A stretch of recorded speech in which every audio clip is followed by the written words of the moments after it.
All right, let's jump right in. Have you ever thought about music as a time machine? The musician Erkan Og did. He said that's exactly what it is. And you know what? Today, we're going to take that machine for a spin. We are going on a quest to find the oldest song in the entire world. And this isn't just a simple trip. We're going to travel through thousands of years of human history, and actually way, way beyond that. The goal here is to completely reframe how you think about a song. It's not just art, you see. It's something much deeper. A fundamental code that has literally shaped life, memory, and, well, our reality itself. So, the big question, what is the oldest song in the world? Well, to even begin to answer that, we've got to start with the first real physical clues our ancestors left for us, the very first pieces of music that were ever actually written down.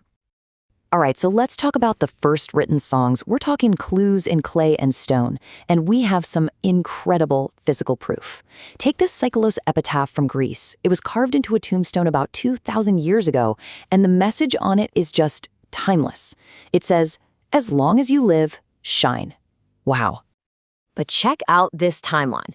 What's so wild about this is that long before we find the oldest song that was written down, we find the oldest complex instruments. I'm talking about these magnificent lyres of They were buried in a royal tomb a full 1,000 years before anyone even thought to etch sheet music into a piece of clay. Think about that. You know, it turns out the oldest songs weren't about epic battles or praising gods. Nope. They were about a feeling that every single one of us still shares. A brilliant Sumeriologist, Muazzez Ilmiye Çıg, she argues that the very first song was almost definitely a lullaby, and she points to this 5,000-year-old Sumerian lullaby of Shulgi as basically the first recorded communication between a mother and her child. It doesn't get more primal than that, does it? And her point is just so profound.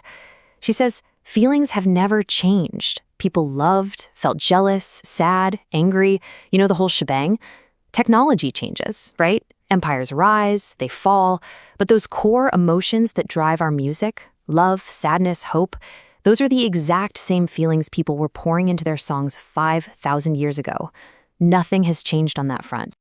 Okay, so to find even older songs, we have to go further back. We have to leave the written word completely behind and travel way, way deeper into the past. We're talking about a time when our ancestors were making music with bone, with stone, and with the very caves they called home.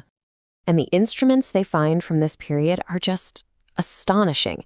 I mean, we've got lithophones, musical stalactites played in caves over 100,000 years ago.